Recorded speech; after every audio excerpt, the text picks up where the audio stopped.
Channel. তোমরা সবাই কেমন আছো? আশা করি তোমরা সবাই ভালো আছো। আমিও খুব খুব ভালো আছি। আর ভালো থাকার একটাই কারণ, এই যে দেখো আমাদের বাড়ির যে দুটো সদস্য আছে না, ছোট ছোট দুষ্টু মিষ্টি সদস্য, এদেরকে নিয়ে আছি বলে আরো ভালো আছি। এদেরকে একটু ওদের বাসা থেকে নামালাম, কারণ এরা তো ঠান্ডায় একেবারে জমে যাচ্ছে, তাই এদেরকে একটু রোদ্দুরে দিয়েছি।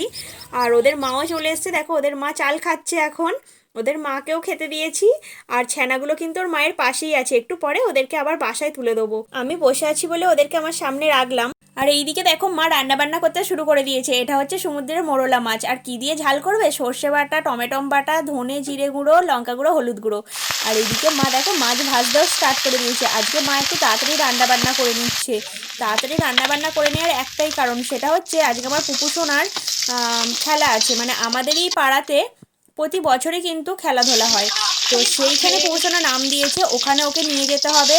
ও কীরকম খেলাধুলা করবে তোমাদেরকেও দেখাবো, তার জন্য মা আর কি তাড়াতাড়ি করে রান্নাবান্না করে নিচ্ছে। আমরা সবাই যাব, আমি যাব, মা যাবে, বনু যাবে, সবাই মিলে যাব, গিয়ে পুকুসোনার খেলাটা দেখবো কীরকম খেলতে পারে। অনেক ক্ষুদে বাচ্চারাও থাকে, ছোটো ছোটো বাচ্চারা। এটা একটা মজা, আনন্দ।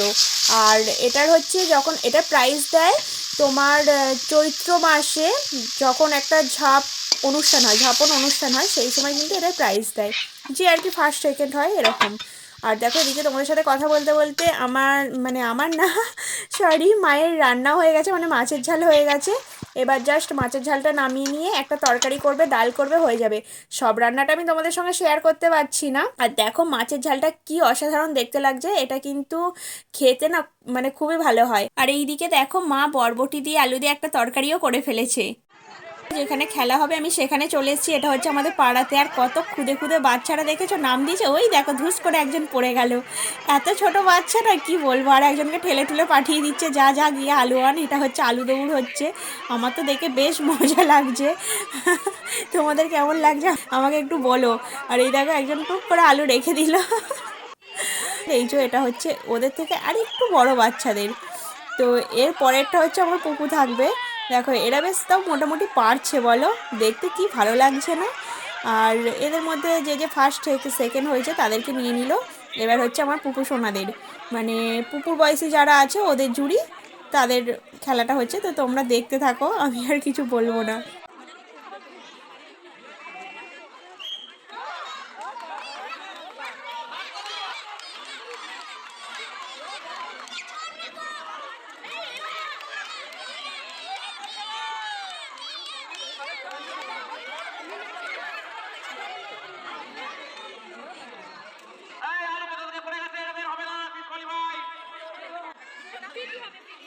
আর এখন আমি বাড়িতে চলে এসেছি। আর হাতে আমার আছে একটা ছোটোখাটো পিৎজা। এই পিৎজাটা খাওয়ার অনেক দিন ধরে ইচ্ছা ছিল, বাট আজ খাবো কাল খাবো বলে খাওয়ার হচ্ছিল না। তো পিৎজাটা তো ঠান্ডা, কিভাবে গরম করব বুঝতে পারছি না। আর এই যে উপরে চিজ আছে, তো আমার তো মাইক্রো ওভেন নেই, তাই ভাবলাম ননস্টিকের কড়াতেই গরম করা যাক। দেখো ননস্টিকের কড়া একটা বুদ্ধি লাগিয়েছি, এইভাবে গরম করছি। বেশ ভালোই গরম হয়ে গেছে। খুলে দেখছি না, গরমই হয়নি, ধুস বেকার হলো। তারপরে দেখলাম এরকম একটা একটা করে দিয়ে করতে গেলে অনেক টাইম লেগে যাবে, তাই দুটো পিৎজাকে একসঙ্গে কড়ার মধ্যে দিয়ে ঢাকনা দিয়ে রেখে দিলাম 15-20 মিনিটের মতন। এই যে দেখো ঢাকনা দিয়ে দিলাম। এবার 15-20 মিনিট পর খুলেই দেখলাম জাস্ট ওয়াও, চিজগুলো গলে একেবারে জল হয়ে গেছে। তোমরা দেখেই বুঝতে পারছো কতটা সুন্দর লাগছে, না জানি কেমন টেস্ট হবে।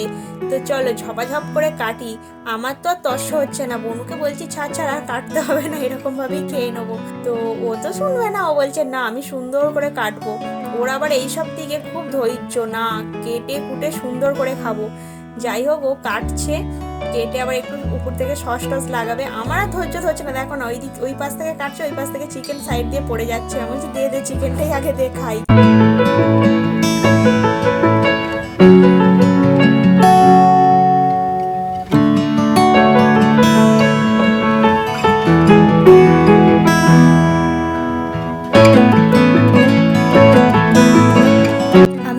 ভিডিওটা বাড়াচ্ছি না, আমার ভিডিওটা এই পর্যন্তই। ভিডিওটা যদি কিছু ভালো লেগে থাকে একটা লাইক, কমেন্ট, শেয়ার আর চ্যানেলটাকে সাবস্ক্রাইব করে অবশ্যই আমার পাশে থেকো তোমরা সবাই।